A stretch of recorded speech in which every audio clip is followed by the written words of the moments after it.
Good morning. Welcome to Unity of Richmond. That applies to everybody in this sanctuary, virtually online and beyond, even in playback.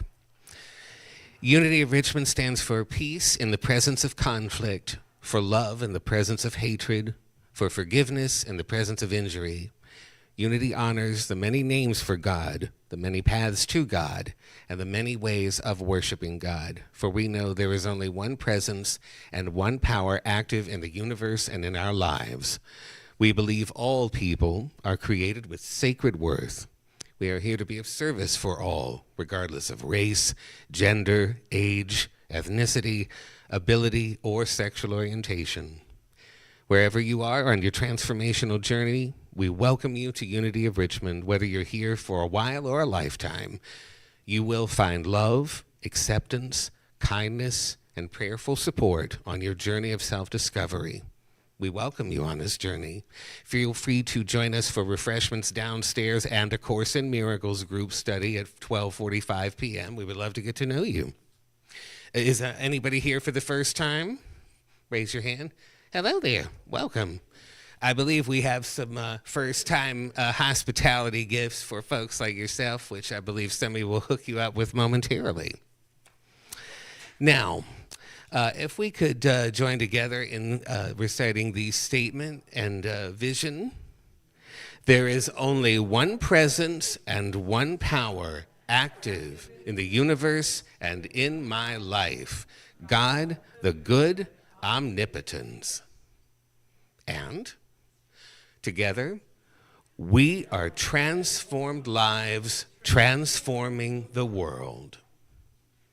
Now, if we could close our eyes, settle in, and take in together a deep cleansing breath.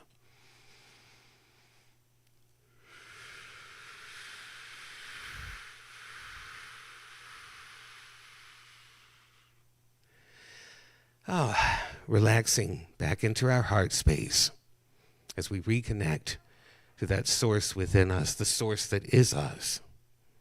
Sweet Spirit, we are so very grateful for this opportunity to acknowledge the presence of Spirit in this moment, in every situation, every circumstance. The presence of Spirit here with us in this sacred gathering, in this sacred space. For we can never be separate from Spirit, for indeed we are Spirit. We are Spirit, and Spirit is us. And as the one power, I declare that we, as a congregation, our loved ones, and beyond, are enveloped in divine love, compassion, tenderness, mercy, and forgiveness. And we give the greatest gift of all to one another by acknowledging and savoring and relishing and basking in the divinity within one another. And in this quest, we indeed heal ourselves and we heal the world. I release this into the ethers of a most benevolent universe that is indeed already answering our call. And so it is. Thank you, God. Amen. Now, let's see what the daily word has for us today.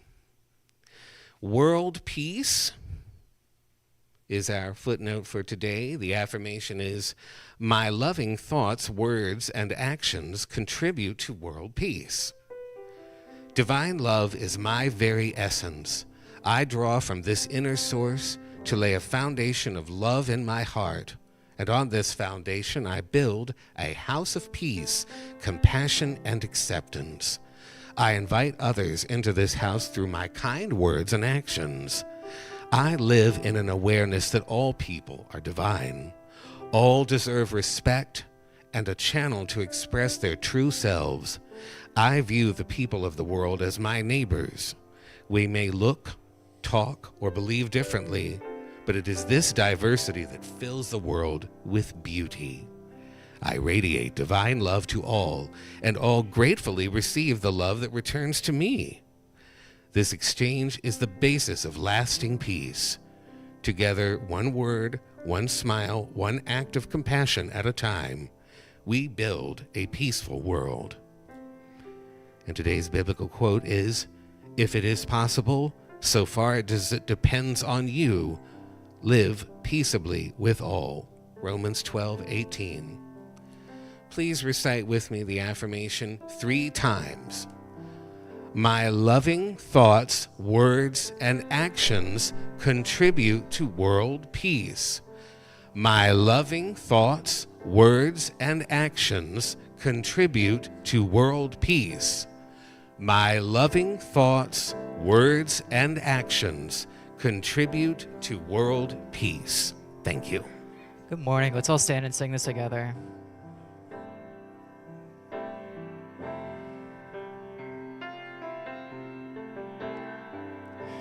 Giving thanks.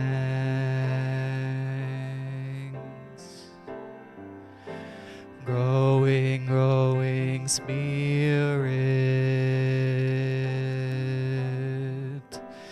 Transforming life.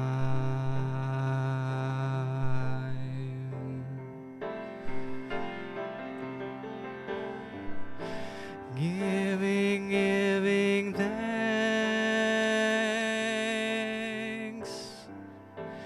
Growing spirit.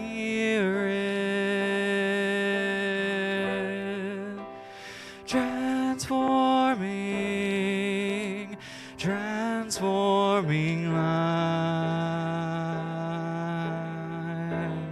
Let me really hear you. Giving thanks, yeah. Growing spirit.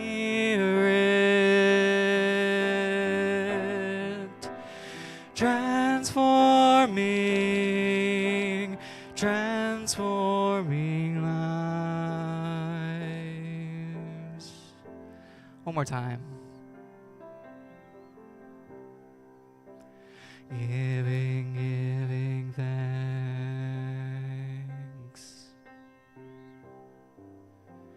Growing spirit.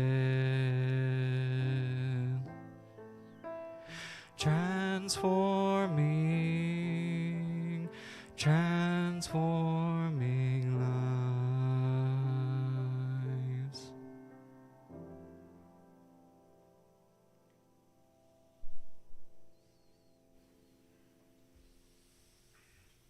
All right.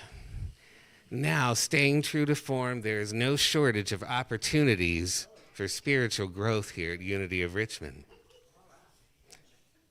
reflecting our inherent abundance. Now, today, we have a very special event with the Venerable Reverend Lisa Marks, Science of Mind Minister Extraordinaire since 2003. Do I have that right? There will be a special event this afternoon after the service, but let's invite Reverend Lisa up for just a moment to tell us more about the workshop herself.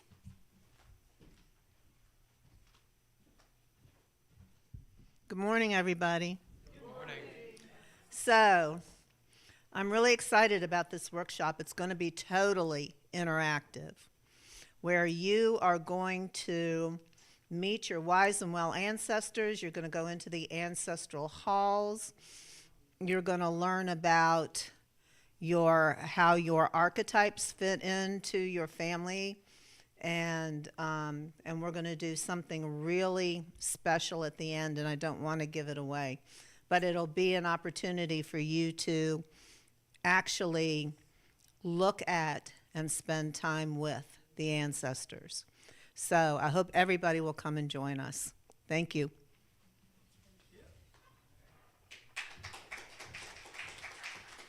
Thank you, Reverend Lisa.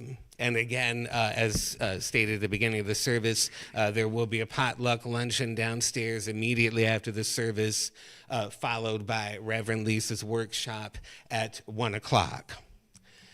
Also coming up next Saturday, June 6th at 1 p.m., we'll be holding the celebration of life for our beloved congregant, Edith Bolden, here in the sanctuary, 1 p.m. next Saturday. If you'd like to volunteer to help or with hospitality or refreshments, please sign up on the sign-up sheet going around or contact the office during business hours. Now, also coming up, we have the Holistic Health Fair, Unity Health Fair. We're looking for vendors and mind-body specialists. Speak with Vita, our beloved Vita, or sign up on the sign-up sheet if you'd like to be a vendor. Volunteers are also needed to help set up the luncheon that takes place before the fair, and volunteers needed for the bake sale as well. Again, this event is Sunday, June 14th from 12:30 to 4:30 here at the church grounds right after the service. Yes? Yes, Carol is also representing. She's sporting her colors, as you can see. And just to make sure I don't mispresent, step into a space of healing, inspiration, and discovery. Experience energy work, movement therapy, holistic wellness from passionate professionals.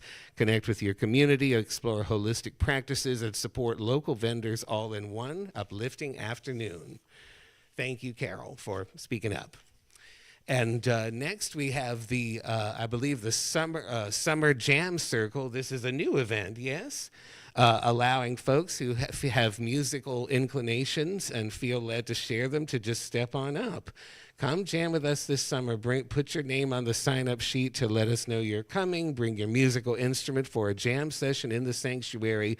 That's 7 p.m. on, at the very bottom of the placard there, June 12th, June 26th, July 10th, July 24th, August 10th, and August 24th. Thank you. And also, of course, Chant Night with Reverend Valerie and Dan O'Neill. Join us as we celebrate the turn of the season to summer. Through the power of chanting, we lift the community's vibration and raise our energy towards peace and wellness. Embrace this sacred night with chanting and meditation, both in person or live. That's Wednesday, June 17th at 7 p.m. here at Unity of Richmond. Thank you. And I'm going to hand it over to Ian now. Thank you, Stephen.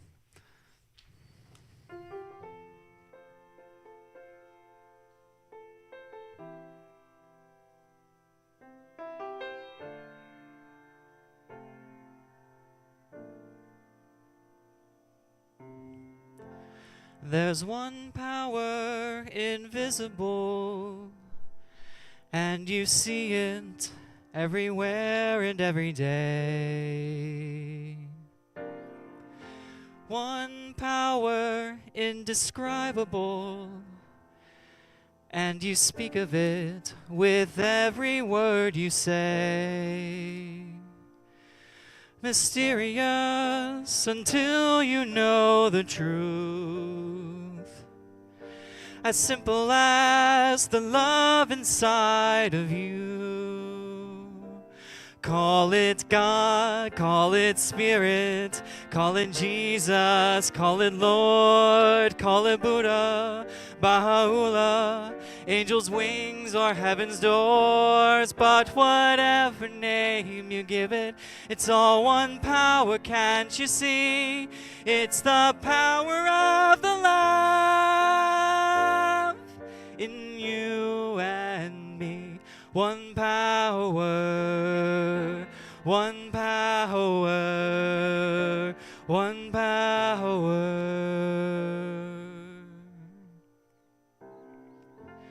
We speak so many languages, have different clothing, different colors, different names. But different is only dangerous when we forget that in the heart we're all the same. We'll remember once we close our eyes to see that such differences were never meant to be.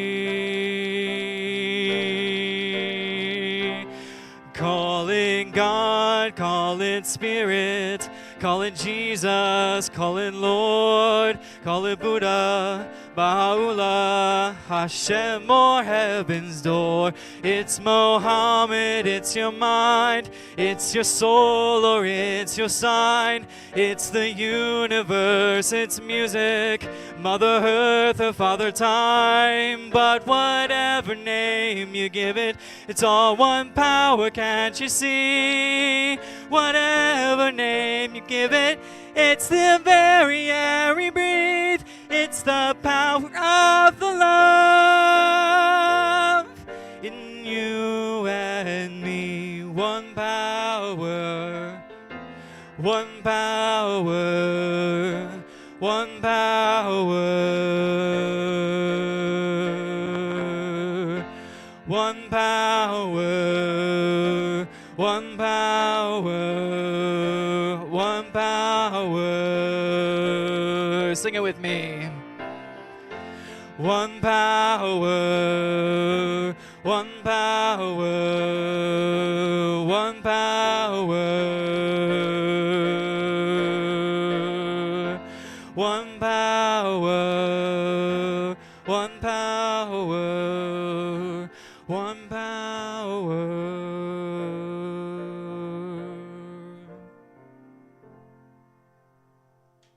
Thank you.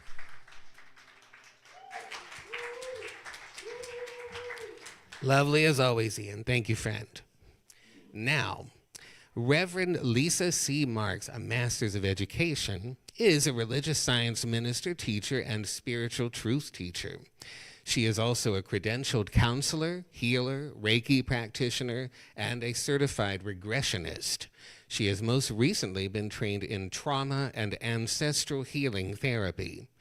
Reverend Lisa's mission is to remind people of who they really are and to recognize the good, the true, and the beautiful in themselves. Welcome, Reverend Lisa.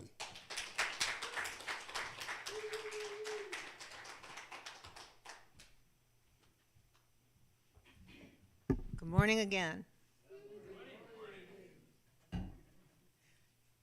Just a little disclaimer. You heard it on the video. When you saw the video, I am really suffering with allergies this year. So I got my cough drops, got my water. All right. So let's just start by just taking a deep breath and bringing ourselves into this time and just knowing that the ancestors are here with us. They are always here. They are always with you. They are always surrounding you. Whether we realize it or not, they are here, they are with us, and we are blessed by that. So there have been just a couple of times I've come to a teaching and known it was already a part of me. Science of mind, and now ancestral healing. I've always wanted to know more about my lineage and have done the whole Ancestry.com thing, including my DNA. My favorite show is PBS's Finding Your Roots. Anybody watch that?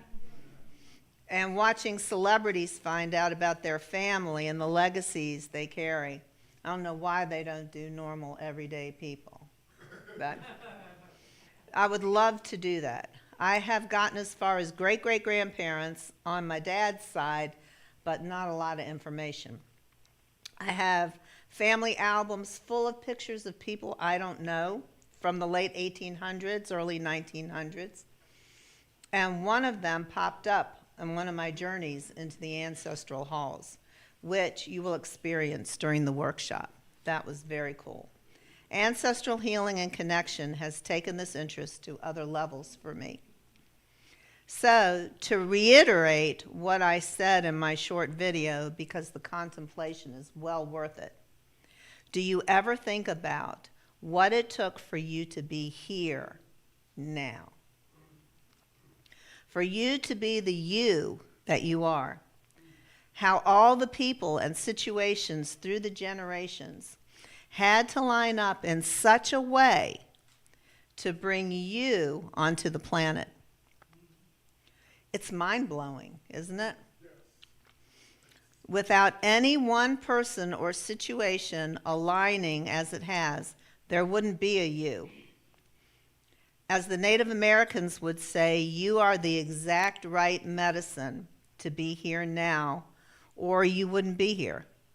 You are the medicine this planet needs, and you are the medicine your lineage needs. You are born of the DNA of your ancestors, and you carry that DNA in your cells. You are the ones they have been waiting for.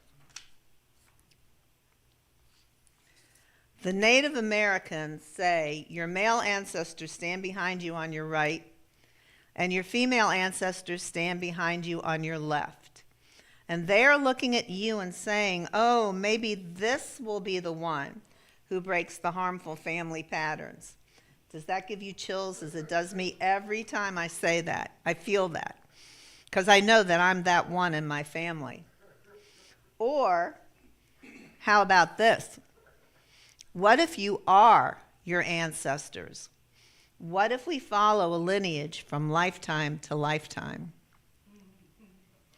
Or, how about this? What if a lineage isn't just family? Part of what I do is regression work.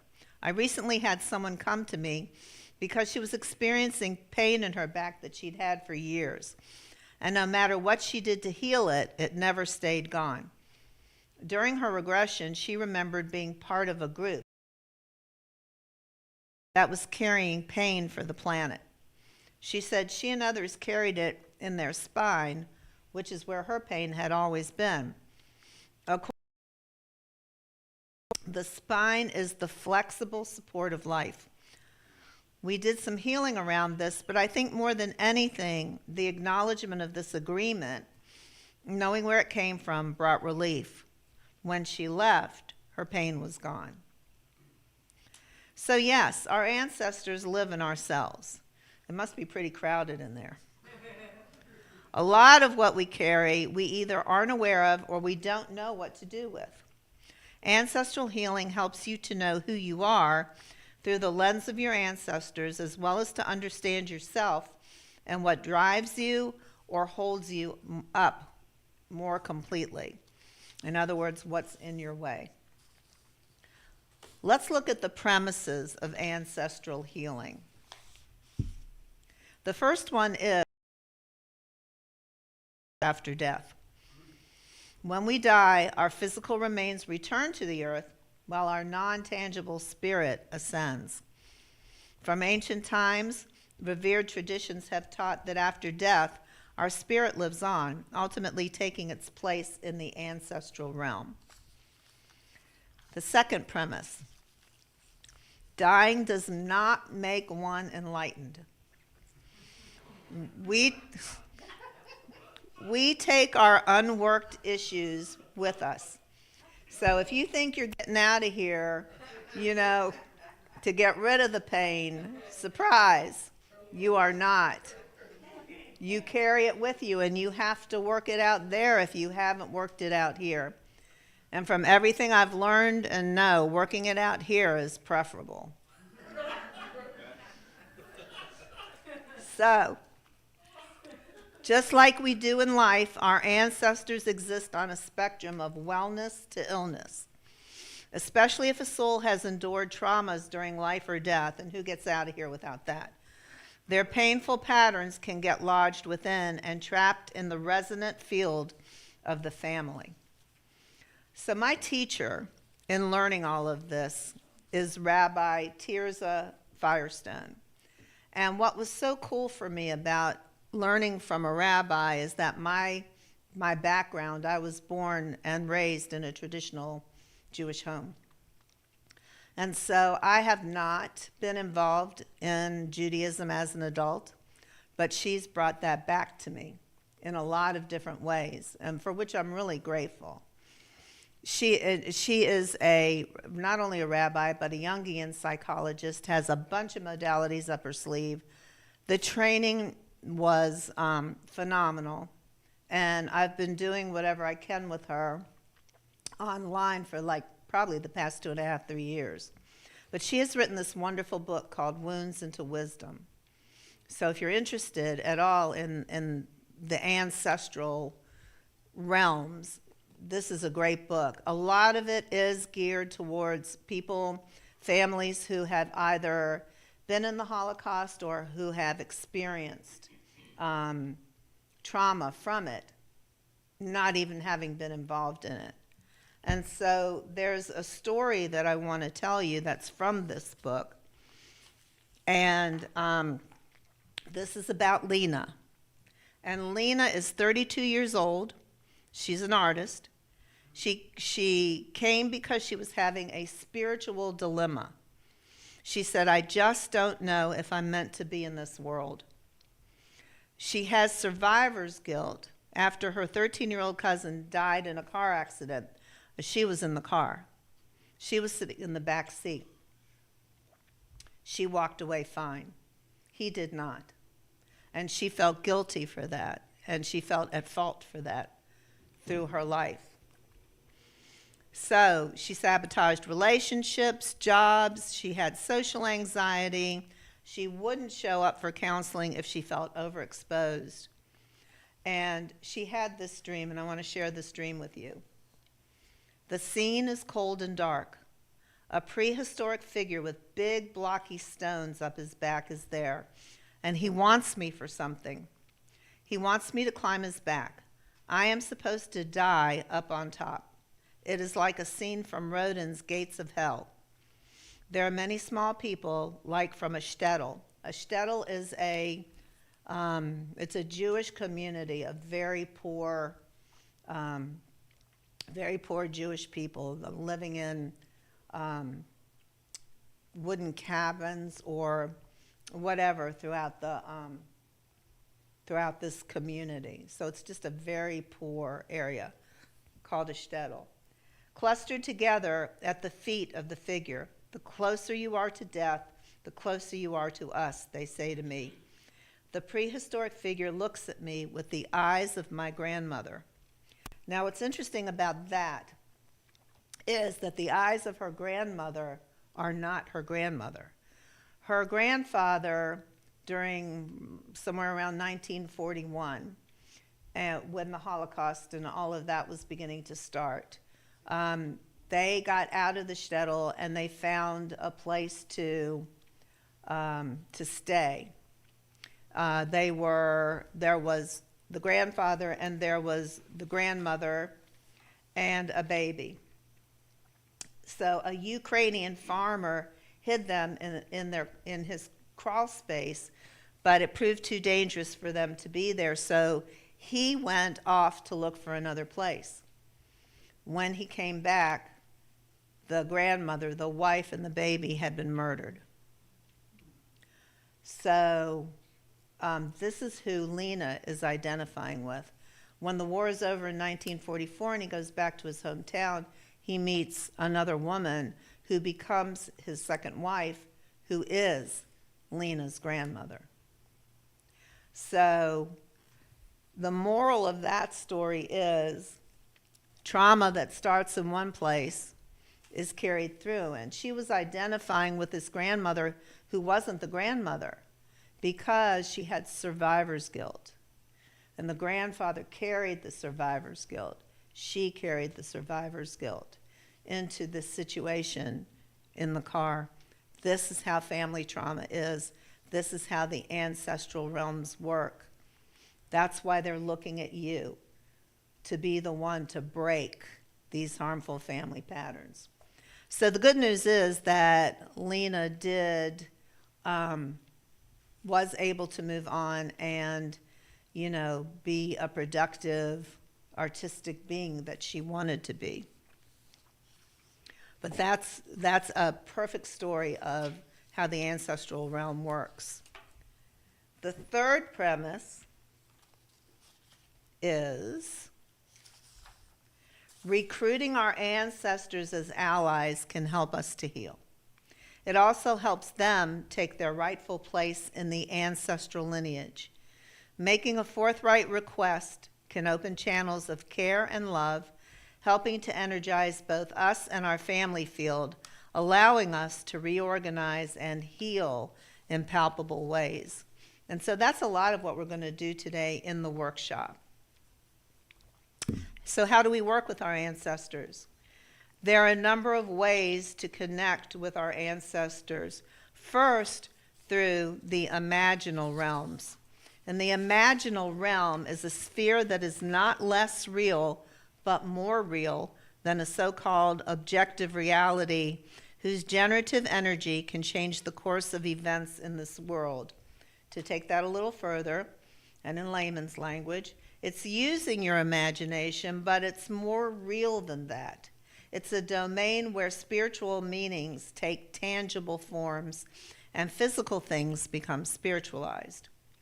Everything is energy, we know that, right? And energy can be changed. By going into the imaginal realms, which we will do during the workshop, we can change the course of events even if they've already occurred. As a regressionist, I do this all the time. By taking a situation that comes up and changing the energy around it to heal it, seeing it in a different way and embedding that into the story, because what is our life? Our life is a story. It's a story we are making up every minute of every day. And we can change that story to be much more powerful and encouraging than we may think. So, changing the energy changes the outcome.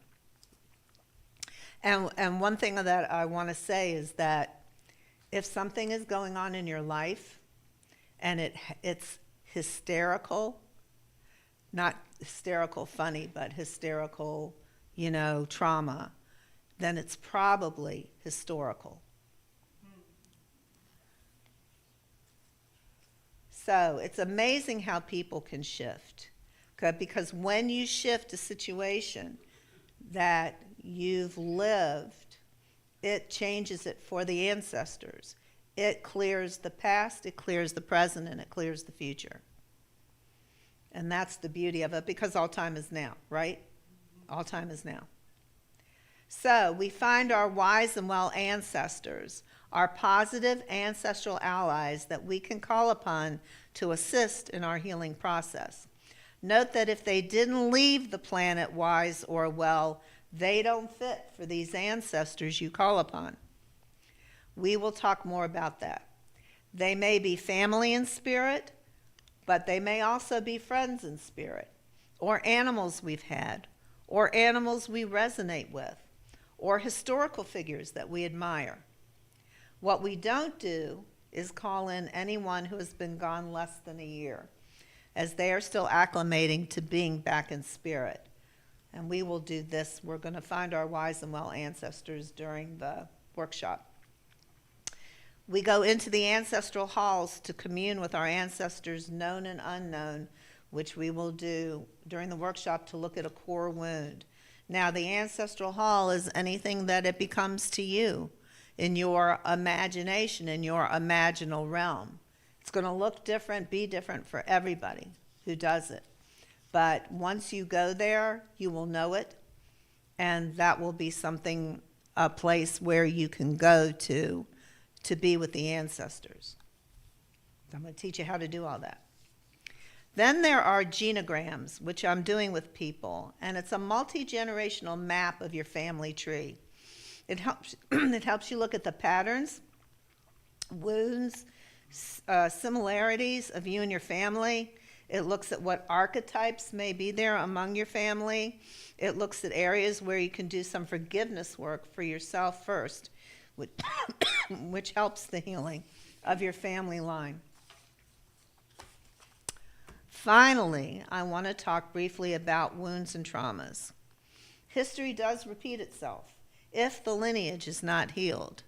If not overtly, then within us, because we carry the ancestral patterning.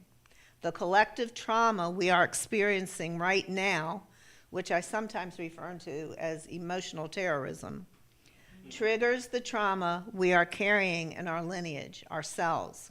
For instance, for me, it's anti-Semitism, which is rearing its ugly head again.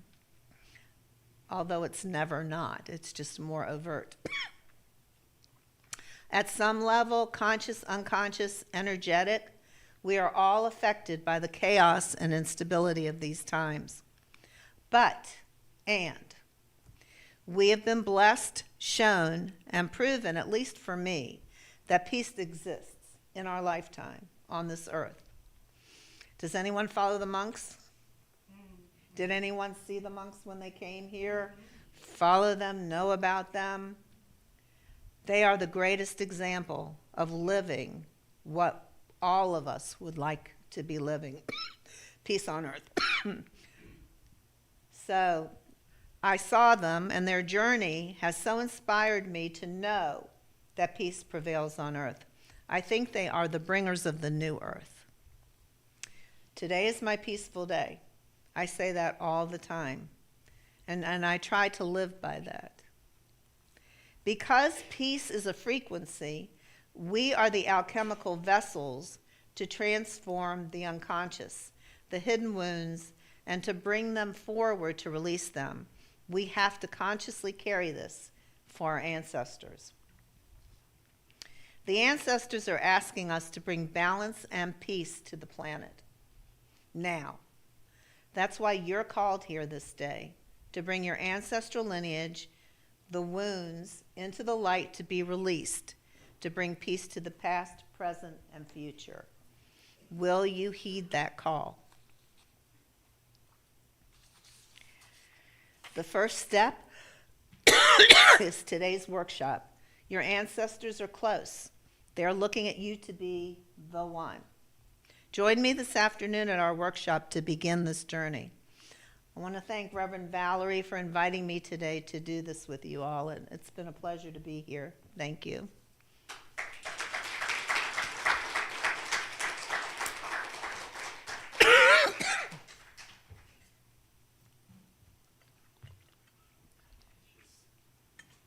Okay, so now we're going to go into meditation.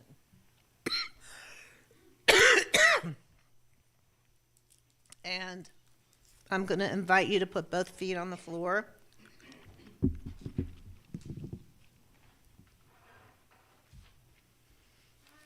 And take a deep breath.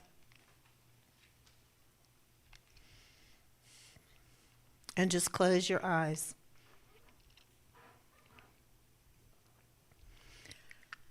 And just take a minute to call in your ancestors. Those you know, those you do not know.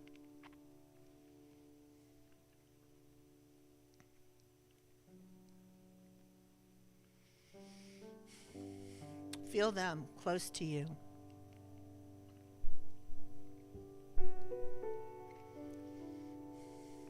And now you see in front of you there are two chairs that are facing each other.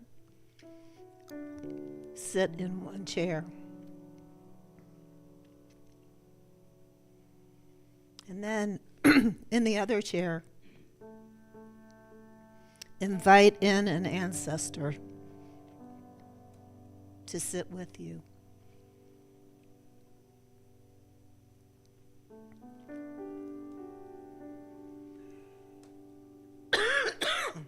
It could be someone who's left recently. It could be someone that you don't know. It could be an animal familiar. But this ancestor has a message for you. And so as they sit there and they look at you and you look at them, whether you know them or you don't, there is a recognition that you belong.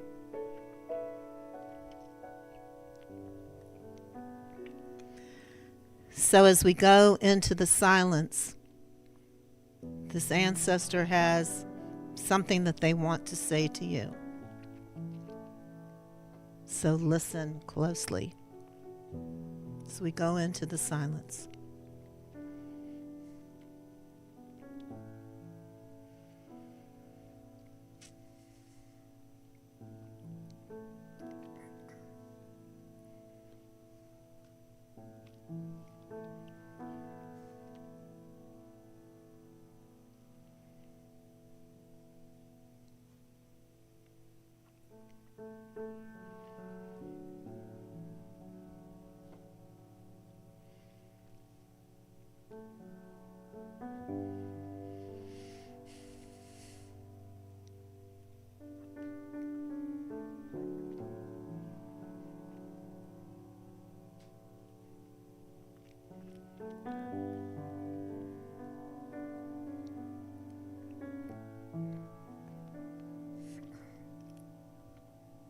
So take their hands and feel them reconnecting with you and you with them.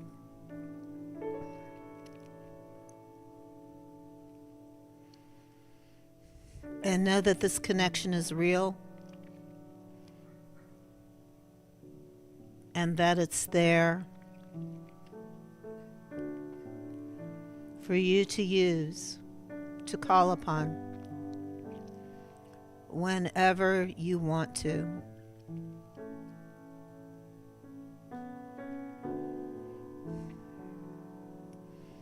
Bless this union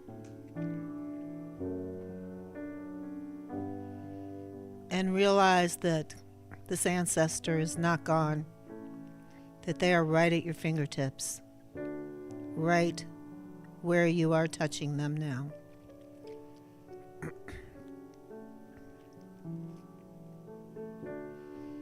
And so as they move away into spirit, back into spirit, they are so close. They stay so close.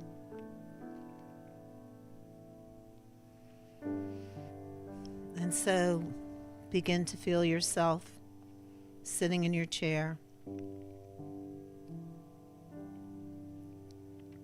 and wiggle fingers and toes.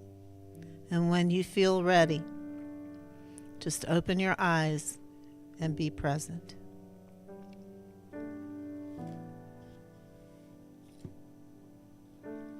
And so it is. So I will see you this afternoon. Let's all sing Alleluia together.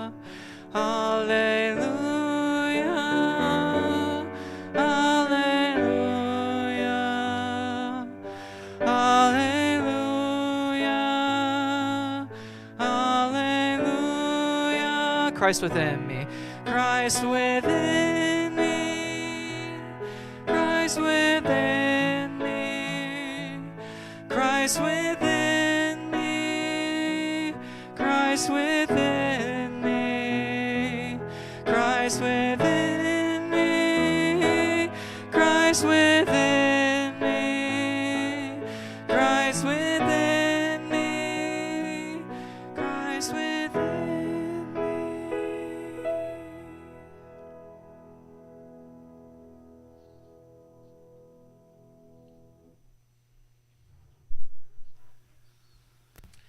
All right, our ushers, would you please come forward as we give our collective prosperity blessing.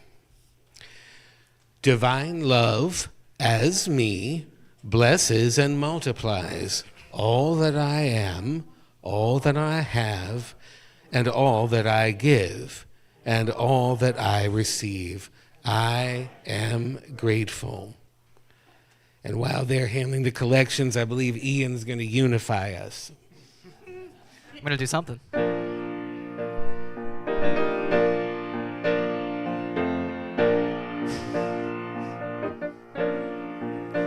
I'm one with you, you're one with me.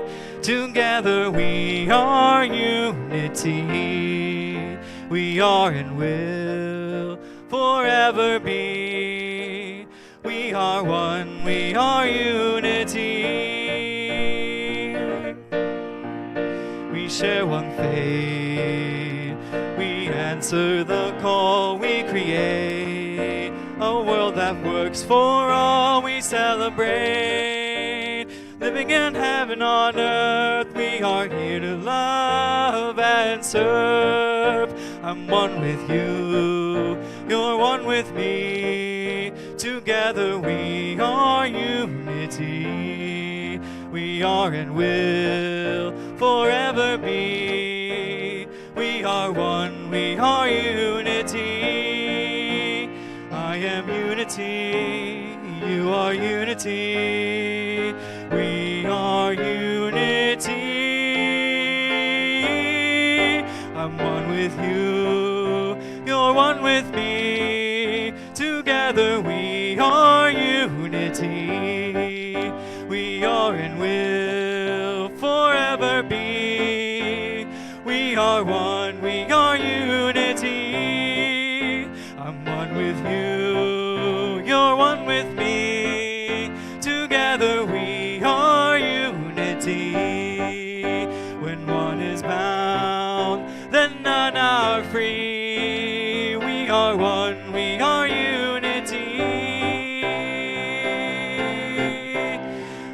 am unity. You are unity. We are unity.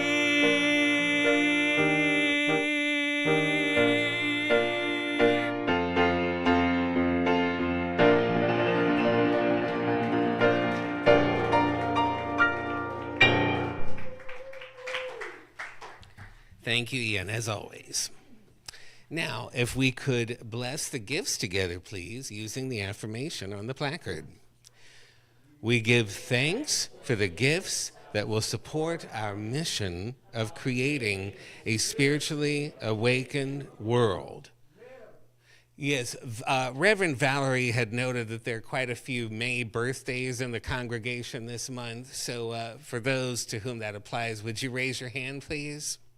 Oh my God, Reverend Lisa, no doubt? And who else did I, there was somebody, at least one of them over here. Doris, happy May birthday, Doris. And I believe there's somebody who's even got a birthday today. I think it's time that we should sing it. Happy birthday to you.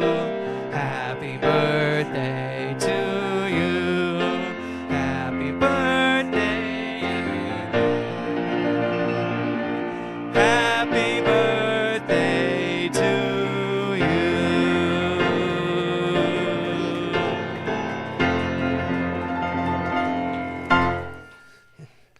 As you can see from the light that Lana's projecting, her time in Course in Miracles has been very beneficial.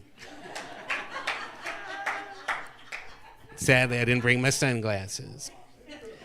Now, are there any youth present today? Any youth? No youth today. All right, then. Well, I guess it's time for some gratitude. Thank you to everyone who participated in this wonderful congregation, including you in this service, including the congregation, all of you all who are integral to that. Reverend Lisa, for your wonderful message and ensuing workshop later. Ian and the music team, as always, keeping us in harmony in more ways than one. Casey in the admin office for keeping things orderly. The AV team back there who helps us spread the message virtually. And here, Debbie, who's keeping things tidy and neat and ready for company. And also, I'm going to say Carol LaPierre here, whose stewardship of the prayer chaplain program has been in. How many years is it, Carol? 20, 22, 24 years. Thank you, Carol, for 24 years of prayerful service.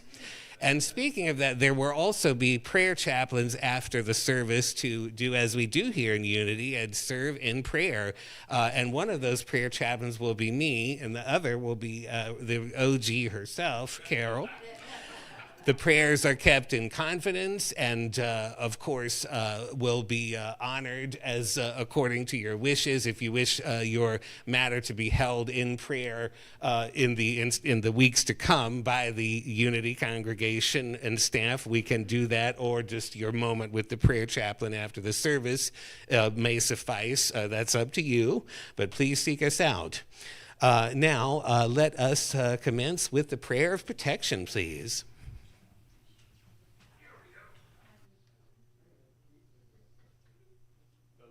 God surrounds us.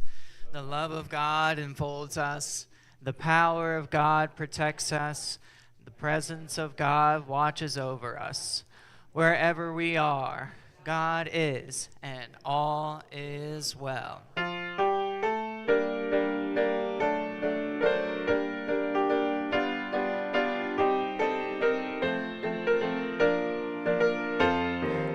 Let there be peace on earth, and let it begin with me. Let there be peace on earth, the peace that was meant to be, with God as creator. Family all are we. Let us walk with each other in perfect harmony. Let peace be with me. Let this be